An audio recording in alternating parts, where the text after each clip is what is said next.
Le cours de Monsieur Peigné. Dans le chapitre 15, on a parlé d'espaces vectoriels et de sous-espaces vectoriels.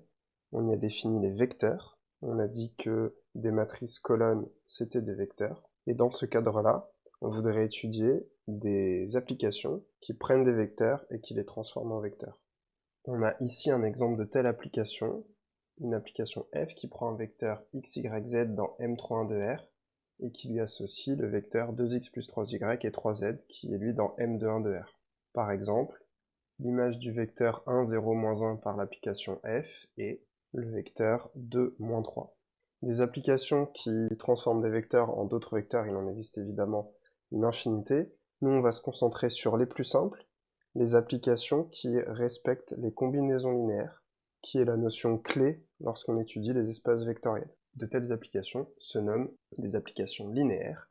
C'est l'objectif de ce chapitre. Et on commence par une définition.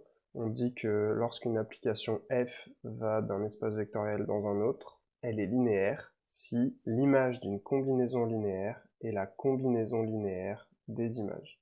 Ce qui se traduit par, pour tout scalaire lambda mu, pour tout vecteur x et y appartenant au départ, l'image de lambda x plus mu y égale lambda l'image de x plus mu l'image de y. On peut parler de l'ensemble de toutes les applications linéaires qui vont de E dans F. On le note L ronde de E dans F. Et dans le cas particulier, mais pas si rare, où l'espace de départ est le même que l'espace d'arrivée, donc on a des applications qui vont de E dans E et qui sont linéaires, on notera juste L de E. Si on reprend l'exemple de notre fonction f, on va démontrer qu'elle est bien linéaire. Pour ce faire, on fixe deux scalaires, deux vecteurs x et y appartenant au départ, M31 de R, et on va calculer l'image de lambda x plus mu y. On commence par écrire lambda x plus mu y sous forme d'un seul vecteur. On applique la fonction f, on factorise en lambda et en mu, et on retrouve lambda l'image de x plus mu l'image de y. Ça a été fait à lambda à mu et x et y quelconques fixés. C'est donc vrai pour tous les scalaires lambda mu, pour tous les vecteurs x, y, et donc f est une application linéaire. On peut aussi ajouter que f appartient à l'ensemble des applications linéaires de M31 de R dans M21 de R. Deuxième exemple d'application, un peu plus graphique cette fois-ci, c'est l'application G qui va de M21 de R dans M21 de R et qui au vecteur x, y associe le vecteur moins y, x. Comme on est avec des vecteurs de M21 de R, on peut les représenter dans le plan. Souvenez-vous, les vecteurs de M21 de R, on les représente par des flèches. Ici, j'ai par exemple représenté le vecteur 3, 1, dont l'image par G est moins 3, 1, et j'ai représenté son image ici. Ici, j'ai représenté le vecteur moins 2, 2, et son image, qui est le vecteur 2, 2, est représenté ici. Je l'ai fait avec deux autres vecteurs, et on constate que cette application semble faire subir au vecteur une rotation dans le sens antihoraire de 90 degrés. Est-ce que cette application est linéaire? Encore une fois, on fixe deux scalaires, deux vecteurs, et on va vérifier que l'image de la combinaison linéaire est bien la combinaison linéaire des images.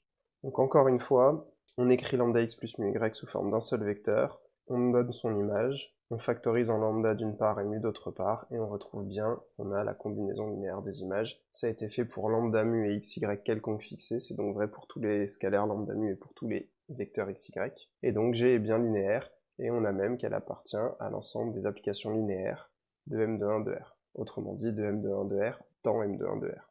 Une des propriétés qu'ont toutes les applications linéaires, c'est qu'elles envoient le vecteur nul sur le vecteur nul nécessairement. C'est ce que dit cette proposition, et vous en avez la démonstration ici. Lorsqu'on prend le vecteur nul du départ, on peut toujours le réécrire x moins x avec x, un vecteur qui appartient à E, car comme E est un espace vectoriel, il est non vide. Puis grâce à la linéarité, on peut réécrire ça comme f de x moins f de x, soit le vecteur nul de l'arrivée. Dans la partie suivante, on verra le lien qu'il y a entre application linéaire et matrice.